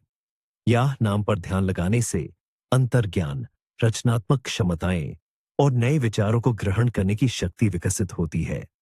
यह स्वयं को दिव्य प्रेरणा के प्रवाह के साथ जोड़ने का एक अचूक तरीका है। मनोवैज्ञानिक स्तर पर यह नाम नई परियोजनाओं को शुरू करने, जोखिम लेने और अपनी सीमाओं से आगे बढ़ने की हमारी क्षमता से जुड़ा है। यह एक खोजकर्ता और आविष्कारक की ऊर्जा है। याह नाम के माध्यम से होक्मा की ऊर्जा के साथ काम करना, स्वयं को नई चीजों के लिए खोलना है। उन अप्रत्याशित अंतर्दृष्टियों के लिए जो किताबों से नहीं बल्कि सीधे स्रोत से आती है। यह अपने अंतर्ज्ञान पर उस पहले मुश्किल से पकड़ में आने वाले आवेग पर विश्वास विकसित करना है जो अक्सर सबसे सही साबित होता है। यह उस दिव्य चिंगारी को पकड़ने की कला है जो सृजन की अग्नि प्रज्वलित करती है। तीसरी सिफिरा बिन्ना यानी बोध, अंडरस्टैंडिंग, को दिव्य नाम याहवे एलोहिम समर्पित है। यह एक संयुक्त नाम है और इसका महत्व बहुत गहरा है। याहवे को टीट्राग्रामेटन कहते हैं।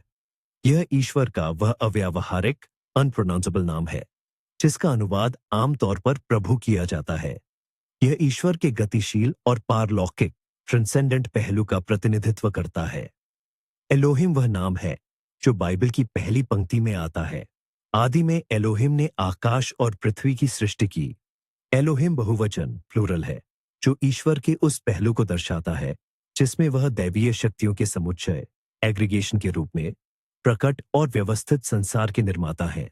इस तरह याहवे एलोहिम नाम पारलौकिक याहवे और अंतर्निहित एलोहिम का संगम है, यानी वह ईश्वर जो संसार से परे है और वह ईश्वर जो संसार के भीतर मौजूद है। यह नाम उस प्रक्रिया का प्रतीक है जिसके माध्यम से असीमित ऊर्जा चोखमा एक विशिष्ट रूप और संरचना बिन्ना बिन्ना में ढल जाती है। बिन्ना, जो महाजननी, ग्रेट मदर के रूप में जानी जाती है, याह के बीज को लेती है और उसे धारण करके एक सुव्यवस्थित ब्रह्मांड में बदल देती है। याहवे एलोहिम ईश्वर को एक दिव्य वास्तुकार, डिवाइन आर्किटेक्ट के रूप में प्रस्तुत करता है जो प्रकृति के नियम, समय और स्थान निर्धारित करता है। इस नाम पर ध्यान लगाने से तार्किक सोच, विश्लेषण की क्षमता, योजना बनाने और जटिल प्रणालियों को समझने की शक्ति विकसित होती है। यह अपने विचारों और भावनाओं की अराजकता में व्यवस्था लाने का एक माध्यम है। मनोवैज्ञानिक स्तर पर यह नाम हमारी आत्मचिंतन, रिफ्लेक्शन, आत्मविश्लेषण और दीर्घकालिक योजनाएं बनाने की क्षमता से जुड़ा है। यह एक वैज्ञानिक, एक विधायक, लॉ मेकर और एक आयोजक, ऑर्गेनाइजर की ऊर्जा है। याहवे एलोहिम नाम के माध्यम से पिन्ना की ऊर्जा के साथ काम करना हमारे आंतरिक संपादक एडिटर को विकसित करना है, जो अनावश्यक चीजों को छांटने, विचारों को संरचित करने और उन्हें तार्किक निष्कर्ष तक पहुंचाने में मदद करता है। यह सिर्फ विचार उत्पन्न करने की क्षमता नहीं है, बल्कि गहन योजना और कार्य कारण संबंध, कॉज एंड इफेक्ट की गहरी समझ के माध्यम से उन्हें जीवन में उतारने का कौशल है। चौथी सेफिरा यानी खेसेद, खेसेड, जिसे दया या कृपा का गुण कहा जाता है, उसका दिव्य नाम एल एल है। यह मध्य पूर्व में ईश्वर के सबसे प्राचीन नामों में से एक है, जिसका सीधा अर्थ है परमेश्वर, शक्ति या सत्ता। जीवन वृक्ष, ट्री ऑफ लाइफ के संदर्भ में एल परमेश्वर के उस पहलू को दर्शाता है जो एक दयालु, स्नेही और उदार शासक जैसा है। यह परमेश्वर पिता है जो अपनी सृष्टि की देखभाल करते हैं और उसे जीवन तथा समृद्धि के लिए आवश्यक सब कुछ प्रदान करते हैं। एल प्रकृति में मौजूद प्रचुरता के पीछे की शक्ति है। यह उन नियमों का प्रतीक है जो व्यवस्था, ऑर्डर और न्याय को बनाए रखते हैं। लेकिन यह न्याय दंडात्मक, सजा देने वाला नहीं, बल्कि कृपालु, दयावान होता है। यह वृद्ध, विस्तार और आशीर्वाद, ब्लेसिंग की ऊर्जा है। दयालु राजा सोलोमन के आदर्श रूप को याद करें, जो अपनी बुद्धिमत्ता और उदारता के लिए जाने जाते थे। यह खेसेद ऊर्जा का मानवीय प्रकटीकरण है। एल नाम पर ध्यान करने से हमें अपने भीतर करुणा, दयालुता, उदारता और क्षमा के गुणों को विकसित करने में मदद मिलती है। यह अपने दिल को खोलने और बिना किसी शर्त के प्रेम करना सीखने का एक तरीका है। ठीक वैसे ही जैसे ईश्वर अपनी सृष्टि से प्रेम करते हैं। यह कंजूसी, ईर्ष्या और दूसरों को दोषी ठहराने की प्रवृत्ति को दूर करने में सहायक है। मनोवैज्ञानिक स्तर पर एल नाम के माध्यम से खेसेद की ऊर्जा के साथ काम करना हमारे आंतरिक परोपकारी, बेनिफैक्टर को विकसित करना है। यह लोगों में अच्छाई देखने, उनकी क्षमता पर विश्वास करने और उन्हें सहारा देने की क्षमता है। यह विश्वास और आपसी सहयोग पर आधारित सामंजस्यपूर्ण संबंध बनाने की कला है। इसका संबंध नेतृत्व, लीडरशिप के गुणों से भी है। लेकिन यह निरंकुश, सत्तावादी नेतृत्व नहीं है, बल्कि वह नेतृत्व है जो अधीनस्थों की देखभाल और सामूहिक भलाई की इच्छा पर आधारित होता है। एल नाम हमें याद दिलाता है कि सच्ची शक्ति दूसरों पर शासन करने में नहीं, बल्कि उनकी सेवा करने और उन्हें आगे बढ़ने में मदद करने में निहित है। ये सृजन और समर्थन की वह ऊर्जा है जो किसी भी स्वस्थ सामाजिक संरचना, चाहे वह परिवार हो, कोई समूह हो या पूरा राष्ट्र, के मूल में होती है। पांचवें सेफिरा, जिसे गैबुरा या कठोरता, सिवेरिटी कहा जाता है, से संबंधित दिव्य नाम एलोहिम गिबोर है। हम फिर से एलोहिम नाम देखते हैं, लेकिन इस बार इसके साथ गिबोर जुड़ा है, जिसका अर्थ है पराक्रमी, शक्तिशाली या योद्धा। इसलिए एलोहिम गिबोर ईश्वर को एक सर्वशक्तिमान न्यायकर्ता या ईश्वर योद्धा के रूप में दर्शाता है। ईश्वर का यह पहलू सीमाएं निर्धारित करने, कानूनों को लागू करने और विकास में बाधा डालने वाली हर चीज को नष्ट करने के लिए जिम्मेदार है। यह वह दिव्य शक्ति है जो विवेक और स्पष्टता लाती है।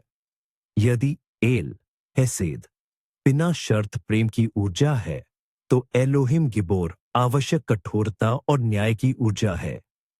यह वह शक्ति है जो बुराई और अन्याय को नहीं कहती है। यह महादूत की वह तलवार है जो हर भ्रामक और अप्रचलित चीज को काट देती है। इसकी कल्पना एक सर्जन के रूप में कीजिए, जो ट्यूमर को हटाने और रोगी का जीवन बचाने के लिए एक दर्दनाक चीरा लगाता है। सर्जन का यह कार्य क्रूर लग सकता है, पर यह जरूरी है और अंततः भलाई के लिए ही किया जाता है। गैबुराह की ऊर्जा ठीक ऐसी ही है। एलोहिम गिबोर नाम पर ध्यान लगाने से हमें इच्छा शक्ति, आत्मानुशासन, साहस और अपने सिद्धांतों पर डटे रहने की क्षमता विकसित करने में मदद मिलती है। यह हमें उन चीजों को नहीं कहना सिखाता है जो हमें या दूसरों को नुकसान पहुंचाती है, भले ही ऐसा करना कठिन हो। यह डर, आलस्य और अनिर्णय पर विजय पाने में सहायक है। मनोवैज्ञानिक स्तर पर एलोहिम गिबोर नाम के माध्यम से गए बुरहा की ऊर्जा के साथ काम करना हमारे अंदर के योद्धा या न्यायकर्ता को विकसित करता है। यह आलोचनात्मक सोच तथा स्वयं और दूसरों के वस्तुनिष्ठ मूल्यांकन की क्षमता देता है। यह हमें स्वस्थ व्यक्तिगत सीमाएं तय करने और अपने लिए सम्मान की मांग करने का कौशल सिखाता है। यह बुरी आदतों और व्यसनों पर काबू पाने के लिए आवश्यक शक्ति है। एलोहिम गिबोर नाम हमें याद दिलाता है कि सच्चा प्रेम कभी-कभी कठोर भी होना चाहिए और सच्ची शक्ति के लिए अनुशासन तथा सही चीज के लिए लड़ने की तैयारी की आवश्यकता होती है। केंद्रस्थ स्फिरा, जिसे तिफेरेट सौंदर्य कहा जाता है, के लिए जो दिव्य नाम है वह है याहवे एलोआ वेदात। यह नाम अत्यंत जटिल और बहुआयामी है। जैसा कि हम जानते हैं, याहवे ईश्वर का परात्पर ट्रांसेंडेंट नाम है।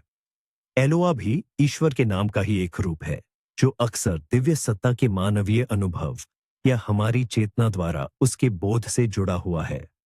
और वेदात का अर्थ है और ज्ञान में, इन नॉलेज। इस प्रकार इस पूरे नाम का अनुवाद वह परमेश्वर जो ज्ञान में प्रकट होता है के रूप में किया जा सकता है। तिफेरेट वह केंद्रीय बिंदु है जहां दिव्य सत्ता याहवे मानवीय अनुभव एलोआ से अनुभवजन्य ज्ञान दाअत के माध्यम से मिलती है। यह वह स्थान है जहां हम ईश्वर को किसी अमूर्त अवधारणा के रूप में नहीं, बल्कि अपने हृदय में एक जीवंत उपस्थिति के रूप में जान सकते हैं। यह हमारी चेतना का केंद्र है, वह संतुलन बिंदु जहां हमें पूर्णता प्राप्त होती है।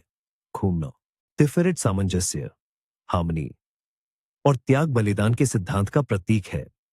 यह पुत्र का मूल रूप आर्कीटाइप है, जो पिता की इच्छा पूरी करने के लिए अपने अहंकार ईगो का बलिदान कर देता है।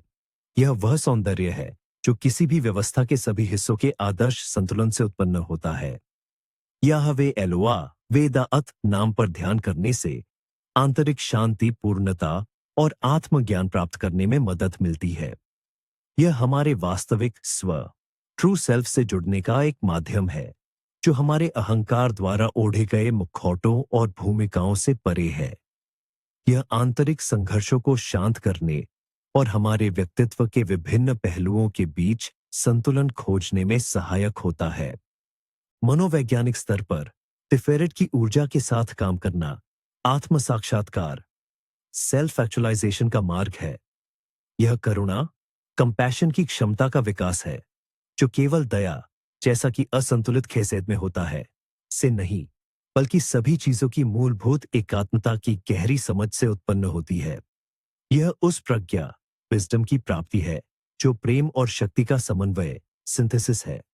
यह दिव्य नाम हमें याद दिलाता है कि ईश्वर का सच्चा ज्ञान तभी संभव है जब हम स्वयं को जानें, अपने हृदय की गहराई में ईमानदारी से झांकें। यह वह बिंदु है जहां हम खुद को ईश्वर की संतान के रूप में, मानवीय रूप में ढली हुई दिव्य ज्योति की चिंगारी के रूप में महसूस करते हैं। सातवीं सिफिरा नेथजाक, जिसका अर्थ है विजय, का दिव्य नाम है यहवेह त्शेबाउत। पारंपरिक रूप से इसका अनुवाद सेनाओं के प्रभु के रूप में किया जाता है। त्शेबाउत का अर्थ है वाहिनी, सेनाएं या समूह। यह नाम परमेश्वर को स्वर्गदूतों की स्वर्गीय सेनाओं के सेनापति के रूप में दर्शाता है। लेकिन नेतजाक, जो भावनाओं, सहज प्रवृत्तियों और प्रकृति के क्षेत्र से जुड़ा है, के संदर्भ में इन सेनाओं को प्रकृति की अनगिनत शक्तियों या जीवन की सेना बनाने वाले अनगिनत जीवों के रूप में समझा जा सकता है। ये वह त्शेबाउत वह परमेश्वर है जो प्रकृति की प्रचुरता और विविधता के माध्यम से तथा जीवन और संतानोत्पत्ति की सहज इच्छा के माध्यम से स्वयं को प्रकट करता है। यह विकास, इवोल्यूशन के पीछे की दिव्य शक्ति है। यह जीवन का मृत्यु पर शाश्वत संघर्ष और विजय है। यह जुनून, इच्छा और रचनात्मकता की वह ऊर्जा है जो हर जीवित प्राणी को आगे बढ़ाती है। यह हमारे रक्त में वह अग्नि है जो हमें प्रेम करने, रचना करने और अपने लक्ष्यों की ओर बढ़ने के लिए प्रेरित करती है। यह वह त्शेबाउत नाम पर ध्यान करने से व्यक्ति में जीवन शक्ति, उत्साह और जुनून जागृत करने में मदद मिलती है। यह अपनी सच्ची इच्छाओं और भावनाओं से जुड़ने, उदासीनता और बेपरवाही पर काबू पाने का एक मार्ग है। यह रचनात्मक कल्पना और सौंदर्य की सहज समझ विकसित करने में भी सहायक है। मनोवैज्ञानिक स्तर पर नेतजाग की ऊर्जा के साथ काम करना अपनी भावनात्मक और सहज प्रकृति को स्वीकार करने और उसे एकीकृत करने जैसा है। इसका अर्थ ये समझना है कि हमारी भावनाएं शत्रु नहीं है, बल्कि यदि उन्हें सही दिशा दी जाए तो वे अपार शक्ति और प्रेरणा का स्रोत बन सकती हैं। यह सहानुभूति, एम्पैथी और दूसरों की भावनाओं को महसूस करने तथा उनसे जुड़ने की क्षमता का विकास करती है। ये वह तजबाउत हमें याद दिलाता है कि परमेश्वर केवल शांति और व्यवस्था में ही नहीं, बल्कि अव्यवस्था, केओनेस में, जुनून में और जीवन के सबसे गहन भाग में भी मौजूद है। यह एक आह्वान है कि हम अपनी भावनाओं से डरे नहीं, बल्कि उनके साथ तालमेल बिठाना सीखें। उन्हें एक ऐसी रचनात्मक शक्ति में बदले जो हमें जीत, यानी एक संपूर्ण और परिपूर्ण जीवन की ओर ले जाए। 8वीं सेफिरा, होड अर्थात वैभव या महिमा के साथ जुड़ा हुआ है दिव्य नाम एलोहिम तुजेवाउत। यहां हमें फिर से तुजेवाउत, सैन्य दल या समूह मिलता है, लेकिन इस बार यह एलोहिम के साथ संयुक्त है, जो कि व्यवस्था और क्रम के निर्माता के रूप में ईश्वर का नाम है। यदि यह वह थजेवाउत इत्साक में प्रकृति की अराजक और सहज इंस्टिंक्टिव शक्तियों को नियंत्रित करने वाले ईश्वर है, तो एलोहिम थजेवाउत होड में उन सुव्यवस्थित प्रणालियों पर शासन करते हैं जिनमें विज्ञान के नियम, भाषा की संरचना, तर्क और हमारी बुद्धि शामिल है। यहां पर सैन्य दल का अर्थ विचारों, धारणाओं, कॉन्सेप्ट्स, शब्दों और प्रतीकों के विशाल समूह से है। एलोहिम थजेवाउत को हम दैवीय वैज्ञानिक, डिवाइन साइंटिस्ट या महान संचारक, ग्रेट कम्युनिकेटर के रूप में देखते हैं।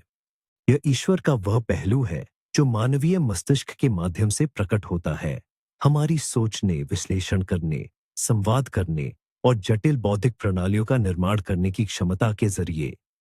यह वह ईश्वरीय चिंगारी है जिसने हमें विज्ञान, दर्शन, साहित्य और प्रौद्योगिकी, टेक्नोलॉजी बनाने में सक्षम बनाया।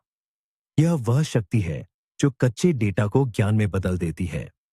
एलोहिम तजेवाउत नाम पर ध्यान लगाने से हमें सोचने की स्पष्टता, बौद्धिक क्षमताओं और संचार कौशल को विकसित करने में मदद मिलती है। यह हमें अपनी सोच को सटीक और स्पष्ट रूप से व्यक्त करना सिखाता है, साथ ही संवाद में विश्वसनीय और ईमानदार बनाता है।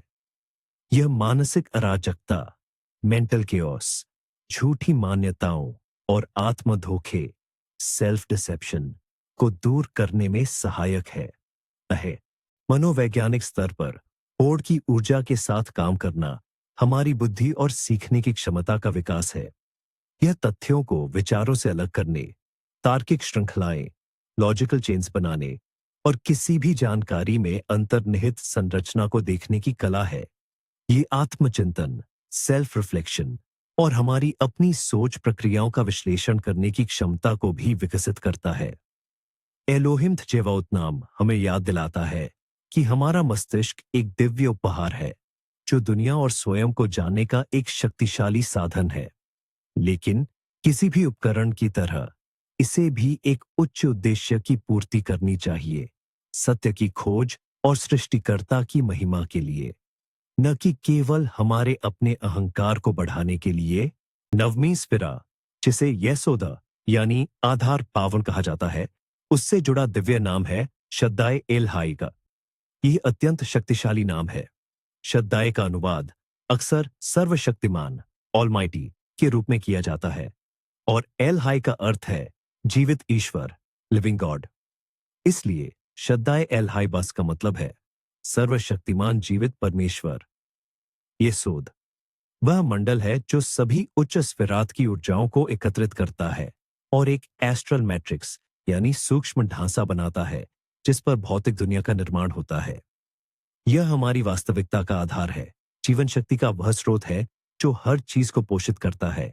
इसीलिए सर्वशक्तिमान जीवित ईश्वर नाम यहां पूरी तरह सटीक बैठता है।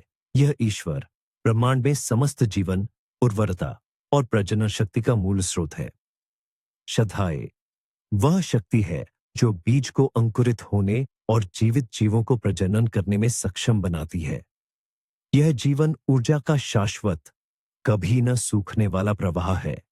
और ये शोध अवचेतन मन, सबकॉन्शियस माइंड और कल्पना का भी मंडल है।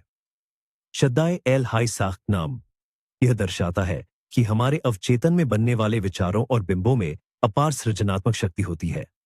विचार जीवित है और वे वास्तविकता में प्रकट होने के लिए प्रयासरत रहते हैं।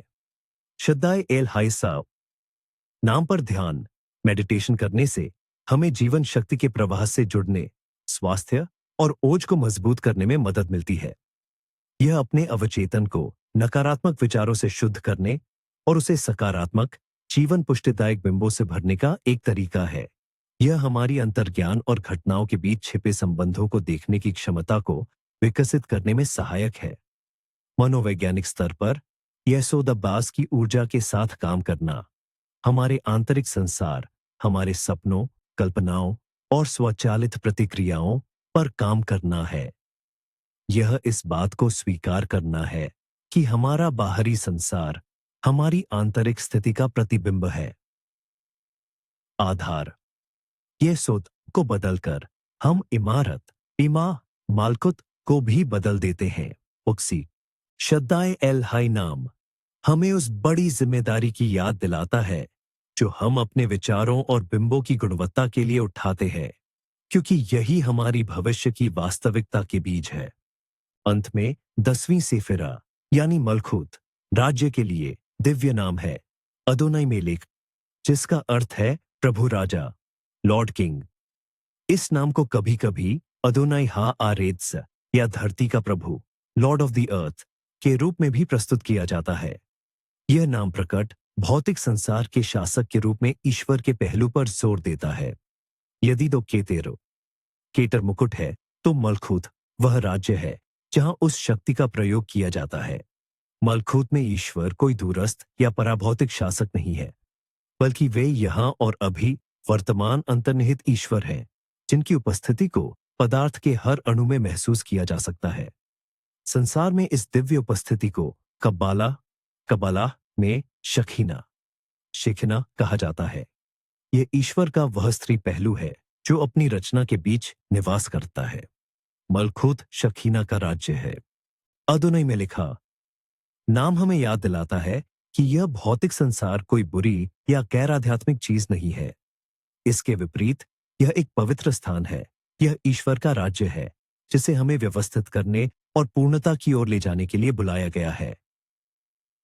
अदोनाई मेलिक फाब नाम पर ध्यान, मेडिटेशन हमें धरती से जुड़ाव, ग्राउंडेडनेस, व्यावहारिकता और जिम्मेदारी की भावना विकसित करने में मदद करता है। यह साधारण में भी दिव्यता को देखना और रोजमर्रा के कार्यों में पवित्रता ढूंढना सिखाता है। यह भौतिक संसार के प्रति उपेक्षा को दूर करने और अपने शरीर तथा अपने पर्यावरण को महत्व देना सीखने में सहायक है। मनोवैज्ञानिक स्तर पर मलखूत की ऊर्जा के साथ काम करना दुनिया में कार्य करने, प्रभावी होने और चीजों को अंतिम रूप देने की हमारी क्षमता को विकसित करता है। यह अपने जीवन और अपने परिवेश की जिम्मेदारी लेने की कला है। यह अपने छोटे से राज्य यानी अपने जीवन में स्वयं को एक प्रशासक के रूप में समझने का बोध है। अदोनाई में लिखा नामकर्म एक्शन का आह्वान है। यह हमसे कहता है, यह रहा राज्य, इसमें बुद्धिमानी और न्याय से शासन करो, धरती पर ईश्वर के प्रतिनिधि बनो। यह सृष्टि के संगीत सिम्फनी का अंतिम चरण है, जो साथ ही सेवा और दुनिया को सुधारने के हमारे अपने मार्ग की शुरुआत भी है। तो हमने मिलकर यह एक भव्य यात्रा पूरी की है।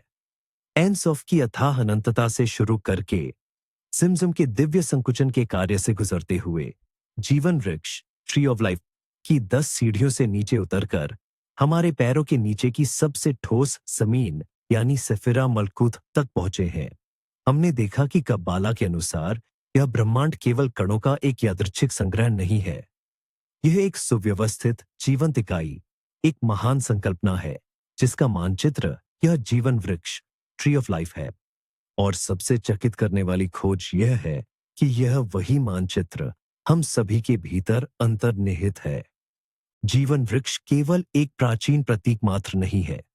यह हमारी आत्मा का खाका, ब्लूप्रिंट, एक सामंजस्यपूर्ण व्यक्तित्व के निर्माण का निर्देश, मैन्युअल, और स्रोत, परम शक्ति तक हमारी आध्यात्मिक वापसी का रोड मैप है। यह वह उपकरण है जो हमें ये समझने की शक्ति देता है कि हम जो महसूस करते हैं वह क्यों करते हैं, और जो सोचते हैं वह क्यों सोचते हैं। यह प्रेम और कठोरता, हृदय और बुद्धि, सपनों और वास्तविकता के बीच संतुलन की कुंजी है। और शायद इस यात्रा से हमें जो मुख्य विचार लेना चाहिए वह यह है, हम ब्रह्मांडीय तंत्र में केवल छोटे पुरजे नहीं हैं। हम सह निर्माता हैं, परमपिता के साथी हैं, उस महान परियोजना में जिसे तिकुन ओलाम, विश्व का सुधार या मरम्मत कहा जाता है। हमारा हर जागरूक निर्णय, दयालुता का हर कार्य, अपने अहंकार पर हर जीत, वैश्विक सद्भाव को बहाल करने में एक महत्वपूर्ण योगदान है। कि मेरे साथ इस गहन मार्ग पर चलने के लिए धन्यवाद। मैं समझता हूं कि जानकारी बहुत अधिक थी, और यह तो केवल हिमखंड का सिरा, टिप ऑफ द आइसबर्ग मात्र है। लेकिन मुझे उम्मीद है कि इस वीडियो ने आपके भीतर जिज्ञासा की एक चिंगारी जलाई होगी। यदि इसने आपके लिए कुछ नया उजागर किया है तो कृपया लाइक करें और चैनल को सब्सक्राइब करें, ताकि आप प्राचीन रहस्यों में हमारी अगली यात्राओं को न चूकें। हमेशा अपडेट रहने के लिए घंटी बेल वाला आइकन जरूर दबाएं। और अब मुझे वास्तव में आपकी राय जानने में दिलचस्पी है। सेफिरोत में से कौन सा पहलू या जीवन वृक्ष का कौन सा भाग आपको सबसे अधिक निकट लगा या आपके जीवन के अनुभव से मेल खाता है? कृपया अपनी राय टिप्पणियों, कमेंट्स में साझा करें। आइए इस पर मिलकर चर्चा करते हैं।